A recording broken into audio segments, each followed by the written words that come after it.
పొగరుగల గొర్రెపోతు. ఒకానొకప్పుడు ఒక అడవిలో బాగా కొమ్ములు తిరిగిన ఒక గొర్రెపోతు చాలా పొగరుగా ఉండేది. తన కొమ్ములతో ఎవరినైనా ఓడించగలనన్న ధైర్యంతో చాలా దురహంకారము గల గొర్రెపోతులా తయారైంది. వచ్చేపోయే ప్రతి చిన్న జీవిని తన కొమ్ములతో పొడిచి వేధించడం మొదలుపెట్టింది.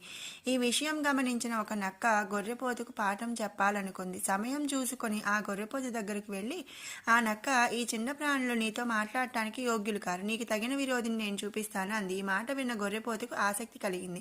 ఆ విరోధి ఎవరు అని నక్కకు అడిగింది. అదుగో ఆ కొండను చూడు, ఎంత ఎత్తుగా కనిపిస్తుంది. దాన్ని ఓడిస్తే అసలు ఈ అడవిలో నీకన్నా బలమైన వాళ్ళు లేరన్న విషయం తెలిసిపోతుంది అని నక్క తెలివిగా జవాబు చెప్పింది. పొగరుగా ఆ గొర్రెపోతు వెళ్ళి తన కొమ్ములతో ఆ కొండను కుమ్మింది. కుమ్మగానే కొంత ఇసుక కొండ మీద నుంచి రాలింది. దీంతో మరింత రెచ్చిపోయిన గొర్రెపోతు కొంత దూరం వెనక్కి జరిగి పరిగెత్తుకుంటూ వచ్చి కొండను ఢీకొంది. కొమ్ములు రెండు విరిగిపోయి బుద్ధి తెచ్చుకొని అందరితో వినయంగా మెలిగింది. నీతి ఏమిటంటే, ఎదుటివారి బలం తెలియకుండా